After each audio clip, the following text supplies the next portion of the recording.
ఇప్పుడే అందిన వార్త దసరా సెలవులు ప్రకటించిన ప్రభుత్వం. కీలక మార్పులు అప్పటి వరకే లేటెస్ట్ అప్డేట్ అయితే వచ్చిందనమాట. సో ఆ వివరాలు ఏంటనేది వీడియోలో తెలుసుకునే ప్రయత్నం చేద్దామండి. వీడియోని చివరి వరకు చూడండి, అర్థమవుతుంది. మరోసారి ఛానల్ వస్తే తప్పకుండా సబ్స్క్రైబ్ చేసుకోండి. చూస్తున్నారు కానీ లైక్ చేయడం మర్చిపోతున్నారండి, వెంటనే లైక్ చేయండి. వివరాలకు అయితే వెళ్ళిపోదామండి. ముఖ్యంగా సో విద్యా సంస్థలకు సంబంధించి దసరా సెలవుల పైన అధికారికంగా ఉత్తర్వులు అయితే వచ్చాయన్నమాట. ముఖ్యంగా భారీ వర్షాల కారణంగా పలు ప్రాంతాల్లో విద్యా సంస్థలకు సెలవులు ఇవ్వాల్సి అయితే వచ్చింది.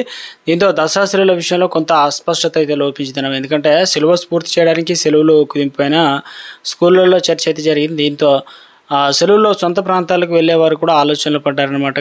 ఇప్పుడు దసరా సెలవులపైన విద్యాశాఖ అధికార ప్రకటన చేసింది. తెలంగాణ రాష్ట్ర వ్యాప్తంగా 13 రోజుల పాటు సెలవులు అయితే ప్రకటించిందనమాట. ఇక అన్ని పాఠశాలలకు సెప్టెంబర్ 21 నుంచి అక్టోబర్ 3 వరకు, అంటే ఈ నెల 21 నుంచి మనకు వచ్చే నెల 3 వరకు పాఠశాలకు విద్యాశాఖ దసరా సెలవులు ప్రకటించిందనమాట.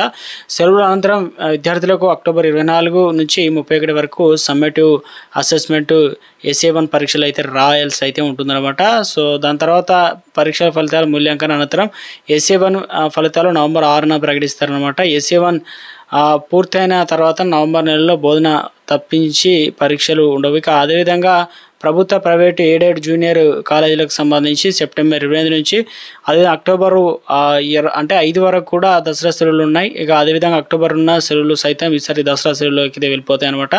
సో అంటే ఇక అక్టోబర్ 4న స్కూళ్ళు మళ్ళీ కూడా ప్రారంభమవుతాయి అనమాట. ఈ షెడ్యూల్ అన్నీ కూడా అకాడమిక్ క్యాలెండర్లో అధికారులు ప్రకటించారు కాబట్టి సెలవులకు ముందుగానే పాఠశాలకు సంబంధించి ఫార్మేటివ్ అసెస్మెంట్ అదేవిధంగా FA2 పరీక్షలు పూర్తి చేయాల్సింది చెప్పేసి అధికారులు అయితే స్పష్టత ఇచ్చారు. ఇక వర్షాల కారణంగా సెలవులు ఇచ్చిన కారణంగా దసరా సెలవులో ముందుగా ప్రకటించిన విధంగా అమలు పైన చర్చ జరిగింది. ఇప్పుడు అధికారికంగా విద్యాశాఖ స్పష్టత ఇవ్వడంతో ఇంకా ముందుగానే ప్రయాణికులు రిజర్వ్ చేసిన వారికి రిలీఫ్ అయితే దక్కింది.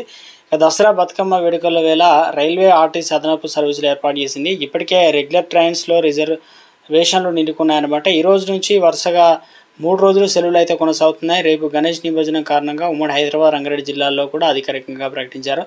ఇక్కడ ఓవరాల్గా మనకు ముఖ్యంగా చూసుకున్నట్లయితే స్కూళ్ళకు ఒక రకంగా సెలవులు, అదేవిధంగా ప్రభుత్వ, ప్రైవేట్, ఎయిడెడ్ జూనియర్ కళాశాలకు సంబంధించి సెప్టెంబర్ 28 నుంచి అదేవిధంగా 5 తారీఖు వరకు అంటే మనకు వచ్చే నెల 2వ తారీఖు గాంధీ జయంతి అవుతుంది, అది కూడా ఇందులోనే కలిసిపోయింది అనమాట. అదేవిధంగా విద్యార్థులకు, స్కూల్ పిల్లలకు సంబంధించి అక్టోబరు మనకు ముఖ్యంగా వారికి ఎప్పటి నుంచి సెలవులు అంటే ఈ నెల 21 నుంచి 3 వరకు అయితే ఉంటుందన్నమాట. వారికి సెలవులు అయితే ఉంటుందన్నమాట.